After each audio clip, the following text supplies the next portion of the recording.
എല്ലാവർക്കും നമസ്കാരം. ഇന്ന് ഞാൻ ഇവിടെ പറയാൻ ഉദ്ദേശിക്കുന്നത് ദേവന്മാരും അല്ലെ ദേവിമാരും അവരുടെ വിശേഷ നിവേദ്യങ്ങളുമാണ്. നമുക്കറിയാം, ഓരോ ദേവന്മാർക്കും ദേവിമാർക്കും അവർക്ക് വിശേഷപ്പെട്ട നിവേദ്യങ്ങൾ നൽകുന്ന സമ്പ്രദായം അല്ലെ ഇഷ്ട വഴിപാടുകളായിട്ട് നിവേദ്യങ്ങൾ നൽകുന്ന സമ്പ്രദായം നമ്മളെ നാട്ടിലുണ്ട് അല്ലേ. ഇപ്പോൾ നമ്മൾ ഏതൊരു ദേവൻ എടുക്കുകയാണെങ്കിലും ഒരു പ്രധാനപ്പെട്ട നിവേദ്യമാണ്, എല്ലാ ദേവന്മാർക്കും വിശേഷമായിട്ടുള്ള ഒരു നിവേദ്യമാണ് നമ്മളുടെ തേങ്ങാപ്പാൽ ഉപയോഗിച്ച് നിർമ്മിക്കുന്ന ചതശ്വതം. 100 തേങ്ങ പാലെടുത്ത് ശർക്കരയിൽ ഉണ്ടാക്കുന്ന ഒരു പായസമാണ് ചതശ്വതം.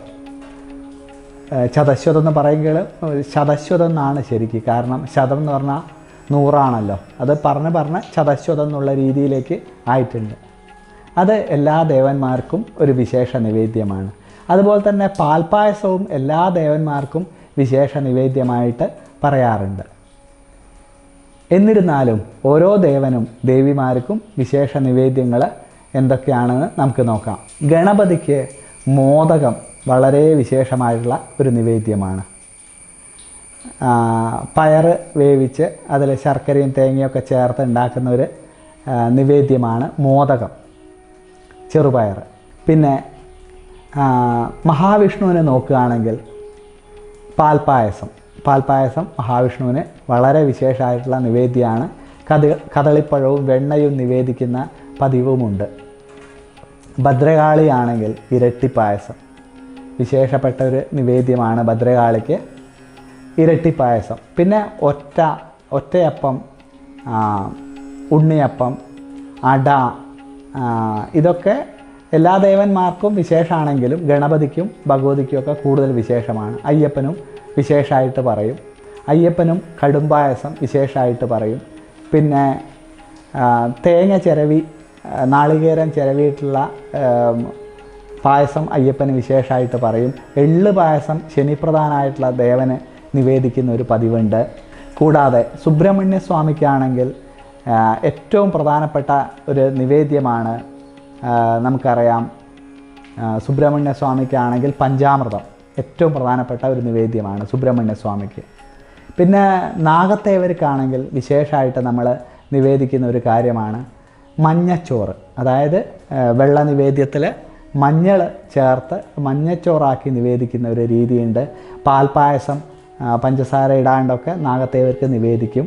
പിന്നെ പാല് നിവേദിക്കും, അങ്ങനെയൊക്കെ കാണാറുണ്ട്. പിന്നെ ശിവൻ അഭിഷേകപ്രിയനാണെങ്കിലും പാൽപ്പായസവും ഇരട്ടിപ്പായസവും ഒക്കെ ശിവനും നിവേദിക്കുന്ന ഒരു പതിവുണ്ട്. പിന്നെ രക്ഷസിനാണെങ്കിൽ നിലം മെഴുകി പാൽപ്പായസം നിവേദിക്കുന്നതും, പിന്നെ രക്ഷസിൻ്റെ പ്രതിഷ്ഠയാണെങ്കിൽ അവിടെ പാൽപ്പായസം, അതായത് വൈഷ്ണവ രീതിയിലുള്ള അല്ലെങ്കിൽ മഹാവിഷ്ണു ബന്ധമുള്ളതാണല്ലോ രക്ഷസ്. ബ്രാഹ്മണർ മരിച്ച് പ്രേതമായി മാറുന്നതാണ് രക്ഷസ്.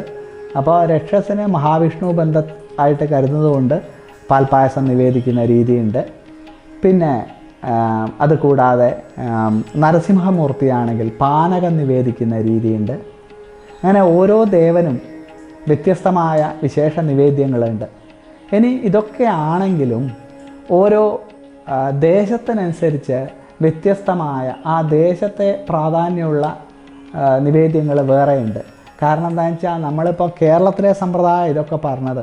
ഇപ്പോൾ കേരളത്തിൻ്റെ പുറത്തേക്ക് പല സ്ഥലങ്ങളിലേക്കും പോയി കഴിഞ്ഞാൽ ഇപ്പം നമ്മൾ പൊങ്കലായിട്ട് നിവേദിക്കുന്ന രീതി അതൊരു തമിഴ് രീതിയാണെങ്കിലും തെക്കൻ ജില്ലകൾ കേരളത്തിൽ പോയി കഴിഞ്ഞാൽ പൊങ്കൽ എന്നുള്ളൊരു സമ്പ്രദായമുണ്ട്.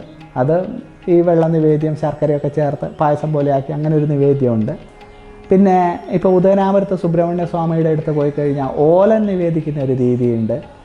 അങ്ങനെ ഓരോ ദേശത്തിനനുസരിച്ച് വ്യത്യസ്ത. ഇപ്പം നമ്മൾ കേരളത്തിൻ്റെ പുറത്തുള്ള നോർത്ത് ഇന്ത്യയിലേക്കൊക്കെ പോയി കഴിഞ്ഞാൽ അവിടെ എന്താ പറയുക, വ്യത്യസ്തമായിട്ടുള്ള മധുര പലഹാരങ്ങളൊക്കെ നിവേദിക്കുന്ന രീതിയുണ്ട്. പിന്നെ മഹാവിഷ്ണുവിന് വാരഊട്ടൊക്കെ ആയിട്ട് നമ്മൾ സദ്യ ഉണ്ടാക്കി നിവേദിക്കുന്ന രീതിയുണ്ട്. പിന്നെ അങ്ങനെ ഓരോ ദേശത്തിനനുസരിച്ചുള്ള ദേശസമ്പ്രദായത്തിലുള്ള വ്യത്യാസങ്ങൾ നിവേദ്യ സമ്പ്രദായത്തിലൊക്കെ അങ്ങനെയും കണ്ടുവരുന്നുണ്ട്. അപ്പോൾ അങ്ങനെ വ്യത്യസ്തതകളുണ്ടെങ്കിലും പൊതുവായിട്ട് ഓരോ ദേവൻ്റെയെങ്കിലും ദേവൻ്റേതുമായിട്ടുള്ള വിശേഷ നിവേദ്യങ്ങളാണ് ഞാനിപ്പോൾ ഇവിടെ പറഞ്ഞത്. ഇത് കൂടാതെയും വ്യത്യസ്തമായിട്ടുള്ള നിവേദ്യങ്ങൾ ഉണ്ടാവാം കേട്ടോ. വളരെ കുറച്ച് കാര്യങ്ങളെ ഞാൻ ഇവിടെ പറഞ്ഞിട്ടുള്ളൂ. എല്ലാവർക്കും ഈശ്വരന്മാരുടെ അനുഗ്രഹം ഉണ്ടാവട്ടെ. നന്ദി, നമസ്കാരം.